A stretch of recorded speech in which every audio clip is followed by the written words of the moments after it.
Hello friends, ISST AIIMS की HTML series में आपका स्वागत है। इस सेशन में हम जानकारी लेंगे इमेज टैग के बारे में।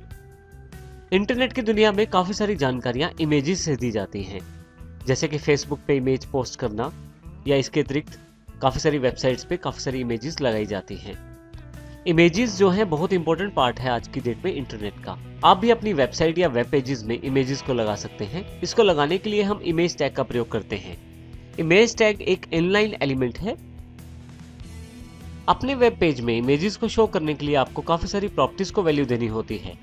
इनमें से कुछ प्रॉपर्टीज यहाँ पे इस प्रकार दी गई हैं। सबसे पहले सोर्स SRC, जिस इमेज को आप वहां शो करना चाहते हैं, सोर्स में उस इमेज का नाम आता है जिसमें उसकी एक्सटेंशन की जानकारी भी दी जाती है।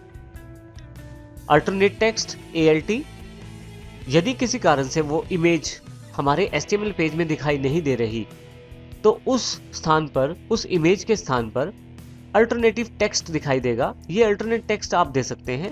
जो टेक्स्ट आप देंगे इमेज ना शो होने की स्थिति में ये दिखाई देगा।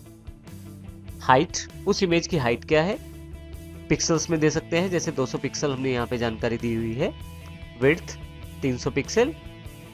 टाइटल, आप इमेज का टाइटल भी डिफाइन कर सकते हैं। उसके लिए टाइटल प्रॉपर्टी का प्रयोग किया जाता है।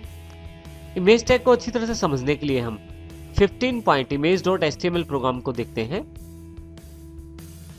यहाँ पे हमारे पास इमेज टैग का जो प्रोग्राम है वो एक फोल्डर के अंतर्गत दिया गया है। फोल्डर के अंदर क्यों दिया है, इसकी जानकारी मैं अभी थोड़ी देर में आपको देता हूँ। अभी हम पहले इस फोल्डर को खोलते हैं। अब देखेंगे यहाँ पे काफी सारे प्रोग्राम्स अवेलेबल हैं। सबसे पहले हम 15 पॉइंट img.html प्रोग्राम को चलाएंगे। डबल क्लिक करते हैं इस पे हम। अब देखेंगे यहाँ पे दो इमेजेस शो कर दी गई है। ये इमेजेस बिल्कुल एक ही इमेज है जिसको दो बार शो किया गया है। ये इमेज हमारे पास कहाँ से आई है, इसके लिए हम सोर्स की जानकारी लेते हैं। इसी फाइल को राइट क्लिक करके एडिट विद नोटपैड++ के साथ इसे मैं खोल लेता हूँ। साथ में ब्राउजर को भी खोल लेता हूँ। आमने सामने दोनों चीजें हमारे पास हैं। एक लेफ्ट हैंड साइड पे ब्राउजर है और राइट हैंड साइड पे हमारा टेक्स्ट एडिटर है। अब यहाँ देखेंगे कि इमेज टैग को हमने यहाँ बॉडी सेगमेंट के अंदर प्रयोग किया है। इमेज टैग के अंतर्गत हमने img टैग को प्रयोग किया है। यहां पे हम इसको पूरी तरह से देख सकते हैं। img टैग का प्रयोग इमेजेस को लगाने के लिए किया जाता है। जैसे कि हमने थोड़ी देर पहले जानकारी ली थी, सोर्स प्रॉपर्टी की वैल्यू हम दे सकते हैं उस इमेज के नाम के साथ। जैसे कि यहाँ पे मेरी इमेज का नाम process.gif है। यहाँ पे मैंने किसी भी तरह का कोई पाथ डिफाइन नहीं किया। उसका कारण ये है कि उसी फोल्डर में ये फाइल पड़ी हुई है process.gif, जिस फोल्डर में मेरे पास ये image.html फाइल है।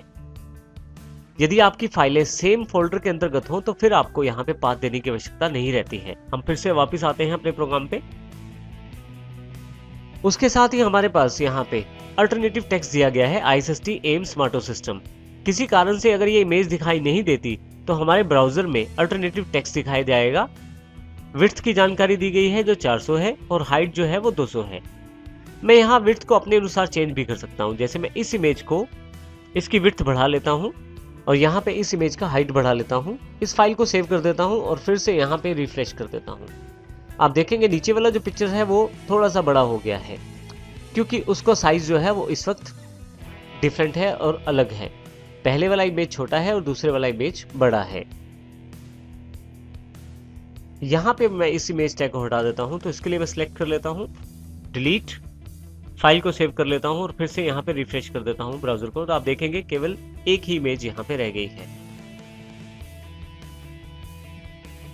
यहाँ पे जैसे हमने एट्रीब्यूट्स की बात की थी, सोर्स एट्रीब्यूट में यदि किसी कारण से इमेज का नाम गलत हो जाए तो ये इमेज का नाम यहाँ प्रिंट नहीं होगा। जैसे कि यहाँ पे मेरे पास इमेज का नाम जो है, मैं इसे चेंज कर देता हूँ।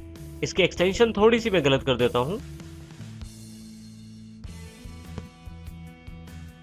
और इसे सेव कर देता हूँ। जैसे ही मैं इसको ब्राउजर में रिफ्रेश करता हूँ, आप देखेंगे कि इमेज दिखाई नहीं दे रही, जबकि इमेज का नाम मैंने यहाँ दिया है, परंतु एक्सटेंशन गलत होने की वजह से या किसी कारण से नाम गलत हो या पाथ गलत हो, अर्थात आपकी इमेज वहां पे है ही नहीं जहां का रेफरेंस आप इमेज का दे रहे हैं, तो उस केस में इमेज नहीं दिखाई जाएगी वेब पेज पे, बल्कि अल्टरनेटिव टेक्स्ट दिखाया जाएगा।